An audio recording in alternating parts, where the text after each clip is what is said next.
My name is Lindsay O'Keefe, and I'm 18 years old.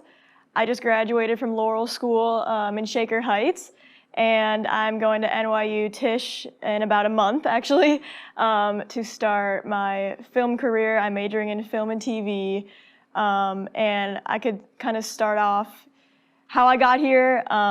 So basically, when I was about 10 years old, my mom got me like a mannequin head, which was meant to be for hair braiding, to practice, braiding hair. But for some reason, my, 10-year-old little self didn't really want to braid hair. She wanted to do something else with this head. I actually have it down here. I can show her. Her hair is braided on one side, actually. So this was the head that kind of started off everything with me. So we had a family iPad, and basically I started making kind of like goofy like horror movies with my cousins, and we would actually use this head as kind of like a main prop for that. And at first started off kind of goofy. We would show the parents. We'd have these screenings. My family would love them. We would all laugh. And so it was never really a serious thing until when I was 13, I finally realized that like there are some festivals for kids that I could go into, film festivals. So we started doing some research, my family and I, and we found some really good film festivals like for kids in general. So as a long shot, I started like applying to them, and I was really shocked when I would get in to certain ones, especially I got into the Cleveland International Film Festival. I was 13. She was actually the star of that one. And it was filmed in Hocking Hills. Like we would take family vacations there. Once again, my cousins were the stars. I kind of, forced them lovingly, but they loved it. So, so I got to see it screen like on a huge screen in the audience. It was for the Film Slam, so it's like kind of a smaller portion of the festival. And the audience was like middle school kids, kind of like people my age. And they had the best reactions. Like a girl actually screamed when she saw like a scary moment with this doll head. And that was like my goal. I wanted people to feel something. I wanted people to be engaged and like entertained. So after seeing such the great like kind of reaction the audience had, I had a Q&A afterwards, and all the kids were kind of asking like funny questions like, where'd you get the head, and like, how did you do this? Like, it was just really cool and neat to see that they actually cared and they were watching my story that I made and like were affected by it. So that kind of opened my eyes to like the power film could have on a person. So then the next couple years, I kept submitting to different festivals. I kept making kind of the same like scary, suspenseful, something that'll keep you on your feet, But then freshman year, like when the Parkland shooting happened, I think I was just very devastated because it was my first year of high school, and I kind of like felt like that could have been me, and I was just really having a hard time like grieving with it and like dealing with my emotions towards it. So I thought I could try to have an outlet through film. So I made my first, it was like a fake documentary, like kind of like a mockumentary, if you call it that. And it was about the family grieving after losing a loved one to a school shooting.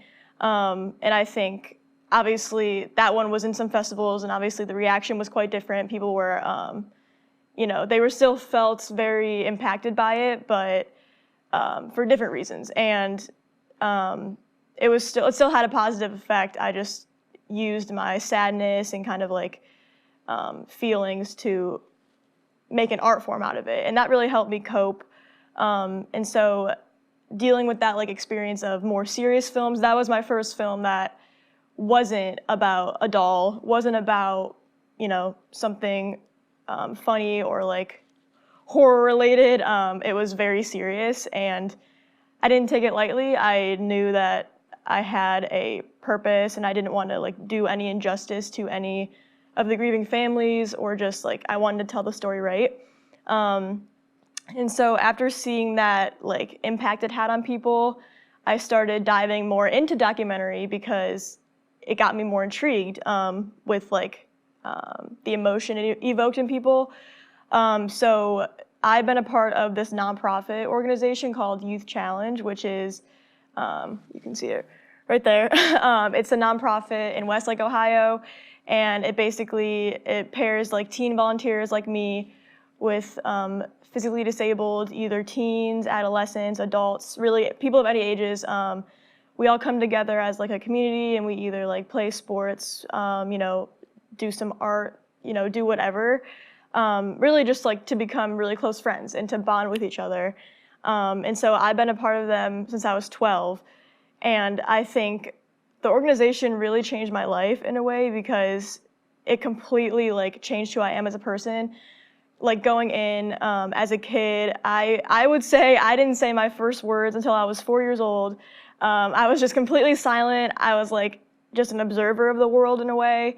I just observed everything, just super reserved, super shy. And I was still the same way, obviously a little bit better. But when I came into Youth Challenge, it completely forced me to open up and like open my shell to these people. And I'm forever grateful for them because I wouldn't be here without them today. They just completely like changed my personality for the better. And so meeting these amazing people, I thought this would be a great documentary. So I met one of my closest friends. Her name's Brianna Sprenger. She's a Paralympic swimmer. And so I made a documentary on her because she has no legs and she has one arm, but she's a swimmer. And so you might wonder, how does she navigate that? And like, how did she get there? So I filmed her swimming, I kind of filmed her story. It's like a 10-minute documentary called Alive Day. And that was my first ever documentary, so it was very different. I wasn't used to being at the mercy of my interviewee. I was kind of used to having a storyboard in my head and being the editor of my own films, but now it was like she had the power. So it was kind of cool because she was able to, guide the story wherever she wanted it to go. And then she would work with me and tell me, what she wanted to be included, what she didn't want to be included. And so I was really surprised by the response it got. I think since growing up in the environment with Youth Challenge, always being surrounded by people with any amount of disabilities, I've kind of gotten used to, being friends with them and talking to people like that in the disability community. But I think society as a whole, we just are not used to, being super close with them or seeing them out in the open, So I think that's why the response was so positive towards Alive Day, because they were just really shocked that they saw Bree being so successful. She actually broke a world record in the 100-meter backstroke in the Paralympics. So it was it did really well. It was in some international festivals. It won some awards right here in the Short Sweet Film Fest. At the Chagrin Documentary Film Festival, it won Best Local Doc. And I really, I didn't make it for it to win awards. I didn't really care. I just wanted Bree's voice to be heard because I remember when I was young and I felt like I didn't really have a voice because I just stayed quiet, stayed to myself. So with the power of film, I want to give people who feel like they don't have a voice, that platform and that voice to stand up and tell their story and for people to listen. And what I've learned is film is the best way to get a message across because there's something about seeing it on screen and just the impact it has on you. I think it stays with you forever, a lot longer than, just reading it or, talking about it. I just think it sticks with you a lot longer. And then, so after that documentary, I realized I actually love making them and I wanted to do more with that. So for my senior capstone project, I made a 20-minute documentary, so my longest film, and it was actually about the organization itself, Youth Challenge. Bree was in it as well, but I also interviewed about 4 or 5 other people, the founder of the nonprofit, Mary Sue Tanis, and the CEO. And then some participants who have been there their whole life, because people always come back. It's a great community. And it's called Youth Challenge, The Power of Inclusion. If you look it up on YouTube, it's on Youth Challenge's website. They posted it. and you're more than welcome to check it out. But I really just made it because I wanted to highlight, like, not only how great Youth Challenge is, but like what they're doing for so many kids and families, and it needs to just be appreciated more, because it changed my life. It changed hundreds of teen volunteers' lives. Like, we all come back. It's not like a done deal and then you leave and you're off to college. Like, we're all going to come back and visit each other, because it really is a family.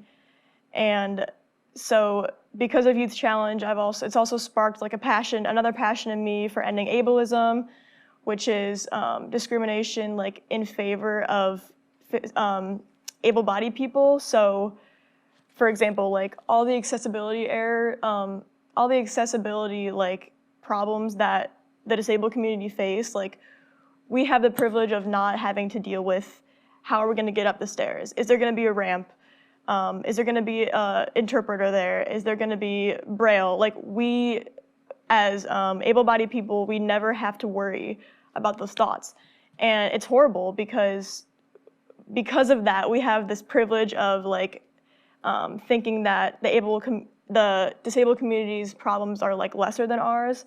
And so my goal with Alive Day and with my upcoming documentaries, like I'm gonna make it NYU, like we need to stop being blind to so many accessibility barriers and so many issues that we keep just throwing to the side. I just think the disabled community is the largest minority in America, but I think the least talked about and the least kind of known about by society. And I want to change that. And Bree, she was talking about all the things she has to deal with that we don't, because even though the ADA was passed, there's still certain like loopholes that some organizations make that isn't okay at all. And so through my films especially, not only I want to give like underrepresented people a voice, I also want to change how society like has accessibility for everyone of all abilities. It doesn't matter. Like, we need to be able to have that because it's super important and they deserve it just like everyone else deserves it. So yeah, I think film has definitely changed my life in the sense that it gave me a voice I never thought I really had, and with that voice, I want to give others a voice because I remember being the shy little girl who didn't really have an outlet, so I want to give people an outlet if they need it. So thank you, and yeah, my name is Lindsay again, and yeah, thank you.